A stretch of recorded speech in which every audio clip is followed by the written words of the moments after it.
He says you can't love dad without loving his kids. And Jesus is saying it is possible for someone to have bad theology and be a better neighbor than you.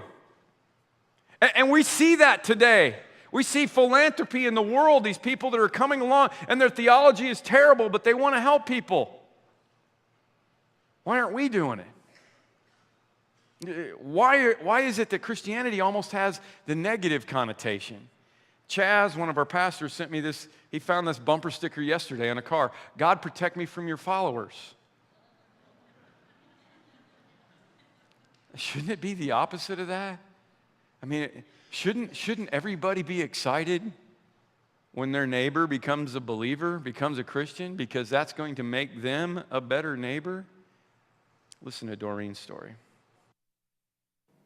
I was raised in a Christian home and taught early on that serving God is the most important thing in life. And as a little girl, my mom and dad would take us to the shelters and we would sing and serve food. And even then, I can remember probably being 3 or 4 years old and knowing that my heart was drawn to these people. So through a trial in our family with a child who struggled with addiction, God allowed this into our family because he knew we could be a family for those struggling through the same thing. And this ministry, going down and serving the homeless, sometimes we're the only family that they have. They don't get to experience being loved on and having a door open to come home.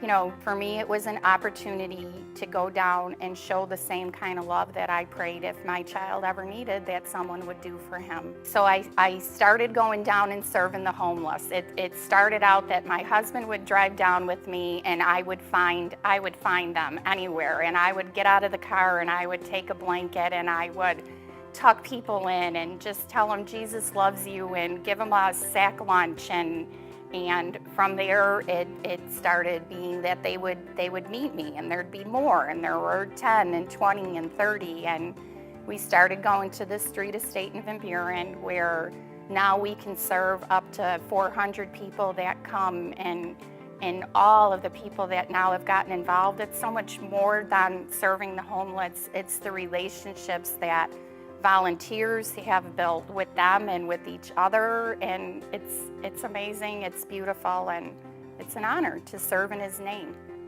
Pretty soon I got to share the story of my child that, you know, same story, different person, and then Jordan started coming down with me, and then they would just witness to him. And one day, he was going through a tough time, and we call him AKA shorts, because no matter what the temperature is, this man is always in shorts. And he started giving my child his testimony, and when we got in the car, my son had tears running down his face, and what I'd been trying to tell him for such a long time, the heart of a homeless man got through to him.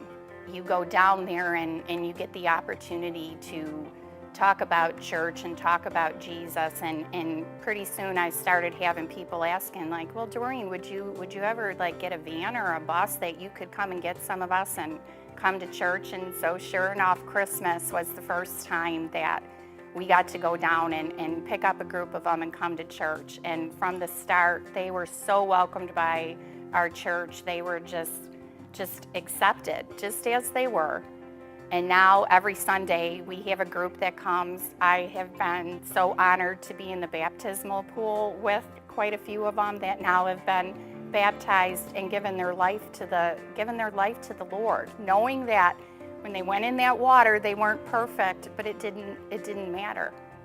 When you feel like it's out of your comfort zone, just listen, because if you would have ever told me that I would be able to be sitting here talking to you, this is totally out of my comfort zone. But I truly believe that God has called me to be a voice for my brothers and sisters who are on the street and need somebody to be a voice for them. So if you think you can't do this, you can do it, because I'm just an ordinary person who all she wanted out of life was to be a mom and have kids that love the Lord, and he has just opened the door so much further than I would have ever thought they would have been opened.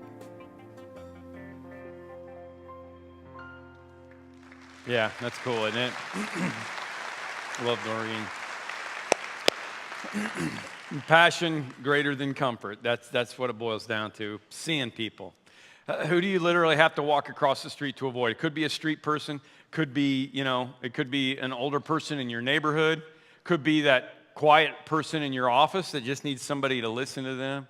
Could be that obnoxious person in your small group that talks all the time and drives everybody crazy. If you're sitting there thinking, there's not one of those in my group, you're it, okay? I'm just saying. What does the Good Samaritan do? He says, he went to him and bandaged his wounds, poured on oil and wine, set him on his own animal, brought him to an inn and took care of him. And on the next day, pay attention to that, when he departed, he took out 2 denarii, gave them to the innkeeper, and said, take care of him, and whatever you spend, when I come again, I will repay you. There's 2 things I want you to notice from that little passage. First one is, he went on his way. He didn't stop his life. Okay? I think what Jesus is saying is that being a good neighbor is not about emptying out your bank account, and it's not about quitting your job. He may call you to do that, but really it's just this. Being a good neighbor is really just about opening your eyes to the simple things you can do to help someone in need.